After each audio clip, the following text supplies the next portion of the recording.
இந்த சேனலை தொடர்ந்து நடத்த உதவி செய்ய நினைப்பவர்கள் உதவி செய்யலாம். வணக்கம். பாஜக ஆட்சி நடக்கக்கூடிய மாநிலத்தில் பழங்குடி மக்களின் மீது துப்பாக்கிச் சூடு நடத்தியிருக்கிறது மோடியினுடைய அரசு. ஒடிசாவில் பாஜக ஆட்சி உங்களுக்கு எல்லாருக்கும் நல்லா தெரியும். அந்த மாநிலத்தை சார்ந்த பழங்குடி மக்கள், அந்த மண்ணினுடைய பூர்வ குடிமக்கள், நல்லா ஞாபகத்தில் வச்சுங்க, சிஜிமாலின்னு சொல்லுவாங்க. இந்த மக்கள் வசிக்கக்கூடிய ஒரு மலைப்பகுதி. இந்த இடத்துல மோடியினுடைய உற்ற நண்பர்களாக இருக்கக்கூடிய பெருமுதலாளிகள் இருக்கா இல்லையா, அதில் ரொம்ப முக்கியமான ஆள் வேதாந்தா நிறுவனர். உங்களுக்கெல்லாம் நல்லா தெரியும், நம்ம துப்பாக்கிச்சூடு தூத்துக்குடியில் அதெல்லாம் நம்ம மறந்துட மாட்டோம் இல்லையா. அந்த வேதாந்தா நிறுவனத்தினுடைய உரிமையாளர் இந்த பழங்குடி மலையில் பாக்சைட் சுரங்க திட்டம், அதாவது மலையை குடைந்து கனிம வளங்களை கொள்ளையடிப்பதற்கான ஒரு மிகப்பெரிய திட்டம், அதெல்லாம் அங்கே முன்னாடியே நடந்தது. இப்போது அந்த இடத்துல அந்த பழங்குடி மக்கள் இருக்கிறாங்க. பழங்குடி மக்கள் இருந்தால் மோடியால் அங்கே எதுவுமே பண்ண முடியாது. வேதாந்தாவால் அங்கே போய் அந்த கனிம வளங்களை கொள்ளையடிக்க முடியாது. இப்போ என்ன பண்ணுறாங்க, மிகப்பெரிய அளவிலான ஒரு துப்பாக்கிச்சூடை நடத்தியிருக்கிறார்கள். அந்த மக்களுக்கு கெடு விதித்திருக்கிறார்கள். அதாவது இந்த கிராமத்திலிருந்து, இந்த மலைப்பகுதியில் இருக்கக்கூடிய பழங்குடி மக்கள் வசிக்கக்கூடிய இந்த கிராமத்திலிருந்து நீங்கள் உடனடியாக காலி செய்யணும் அப்படின்னு காவல்துறையை ஏவி விட்டிருக்கிறது மோடி அரசு. இதில் எத்தனை பேர் இறந்துருக்கிறாங்க, எத்தனை பேருக்கு மிகப்பெரிய அளவில் உயிருக்கு போராடிட்டு இருக்கிறாங்க, என்ன நடந்தது அப்படிங்கிற உண்மையான தகவல் இந்த நொடி வரையிலும் ஊடகங்கள் வெளியிடாமல் பாதுகாப்பாக வைத்திருக்கிறார்கள். ஏன்னா வேதாந்தாவினுடைய தயவு ஊடகங்களுக்கு தேவைப்படுகிறது, மோடியினுடைய தயவு இந்த ஊடகங்களுக்கு தேவைப்படுகிறது. அதனால் ஒடிசாவில் நடந்திருக்கக்கூடிய இந்த சம்பவம், ஒரு கிராமத்தையே சூறையாடி இருக்கிறார்கள். நல்லா கேட்டுங்க, ஒரு கிராமம் என்றால் குறைந்தபட்சம் நீங்கள் ஒரு 1000-1500 மக்கள் இருப்பாங்க இல்லையா, ஒரு 500 குடும்பமாவது இருக்கும். இந்த ஒட்டுமொத்த குடும்பத்தையும் ஒரு பெரும் கார்ப்பரேட்டுக்காக போலீஸாரை வைத்து துப்பாக்கிச்சூடு எடுத்து முழுசா நீ காலி பண்ணணும் அப்படின்னு சொல்லக்கூடிய அரசாக மோடி அரசு ஒடிசாவில் இருக்குது. ஒடிசா மக்கள் இப்போ நவீன் பட்நாயக்கை நம்ம விரட்டி விட்டுட்டு மோடியை கொண்டு வந்து ஆட்சி பொறுப்பில் வச்சோமே, எவ்வளோ பெரிய சிக்கல் அப்படிங்கிறத அந்த மக்கள் உணர துவங்கி இருப்பார்கள். குறிப்பாக நான் சொல்கிறேன், ஆர்எஸ்எஸ்க்கு எப்போதுமே பூர்வ குடிகள், மண்ணின் மைந்தர்கள், மண்ணின் மொழி, மண்ணின் கலாச்சாரம், இது எப்போவுமே ஆர்எஸ்எஸ்க்கு பிடிக்காது.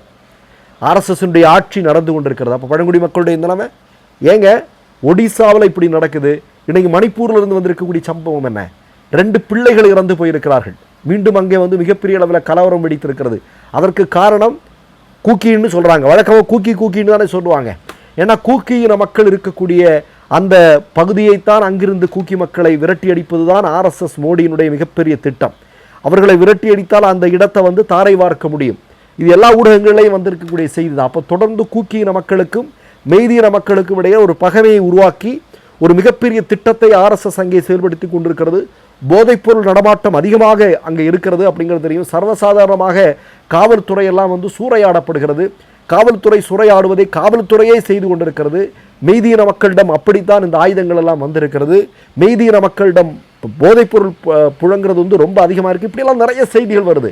அப்போது நீங்கள் பார்த்தீங்க அப்படின்னா அங்கேயும் பூர்வகுடி மக்களின் மீது மோடிக்கும் ஆர்எஸ்எஸ்க்கும் மிகப்பெரிய பிரச்சனையாக இருக்கிறது. இது எல்லா இடத்துலையுமே நடந்துட்டு இருக்கு அப்படிங்கிறதா ஒரு மிக முக்கியமான செய்தி. இந்த இடத்துல நீங்கள் தமிழ்நாடோட பொருத்தி பார்க்க வேண்டிய ஒரு விஷயம் இருக்கிறது. என்ன, நம்ம தூத்துக்குடி மறந்துருக்க மாட்டோம். தூத்துக்குடியில் இதே வேதாந்தா நிறுவனம் இல்லையா, ஸ்டெர்லைட் ஆலை, அங்கே இருக்கக்கூடிய மக்கள், அங்கே இருக்கக்கூடிய இயற்கை சூழல், எத்தனை வருட காலமாக நீண்ட போராட்டம், நீண்ட நெடிய போராட்டம் நமக்கு எல்லாருக்கும் தெரியும். இறுதியில் வேதாந்தா நிறுவனம் அங்கிருந்து ஓடுவதற்கான காரணம் அங்கே இருக்கக்கூடிய மக்கள் போராட்டம், குறிப்பாக இடதுசாரிகள் இல்லையா, அவர்கள் முன்வைத்த ஒரு மிகப்பெரிய போராட்டம் தான் வேதாந்தாவை அங்கிருந்து விரட்டி அடித்தது. ஆனால் அதற்கு என்ன விலை கொடுக்க வேண்டி வந்தது? ஏறத்தாழ 10க்கும் அதிகமான மக்கள் கொல்லப்பட்டார்கள்.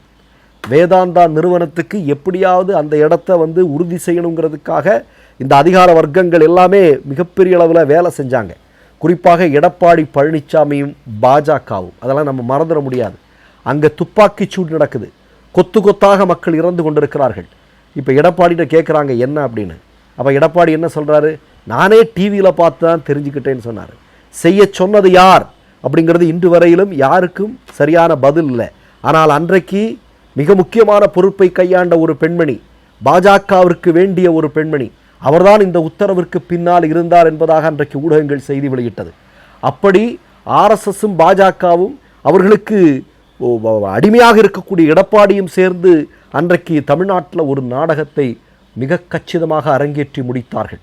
நமக்கு தெரியும், அன்றைக்கு தமிழ்நாடே கொந்தளித்து போனது. அதோட போனாள் தான் எடப்பாடி பழனிசாமி. இப்போ நான் என்ன கேட்குறேன், இந்தியாவில் இருக்கக்கூடிய பழங்குடி மக்கள் எங்கெல்லாம் இருக்கிறார்களோ அங்கெல்லாம் ஆர்எஸ்எஸ் இந்த வேட்டையை ஆரம்பித்திருக்கிறது. ஏன்னா ஆர்எஸ்எஸ் பெரும் கார்ப்பரேட்டுகளோடு, அதாவது மேக் இன் இந்தியா, சுதேசி இப்படியெல்லாம் பேசுவானுங்க. ஆனால் நமக்கு தெரியும் ஆர்எஸ்எஸ் யார் அப்படிங்கிறது நமக்கு தெரியும் இல்லையா? இப்போ இந்த ஆர்எஸ்எஸ் ஆட்சி நடந்து கொண்டிருக்கக்கூடிய இந்த நேரத்தில் பழங்குடி மக்கள் இந்தியாவில் எங்கெல்லாம் இருக்கிறார்களோ அவர்களின் மீது இப்படிப்பட்ட தாக்குதலை கட்டவிழ்த்து விட்டு கொண்டிருக்கிறார்கள் என்பதுதான் உண்மை.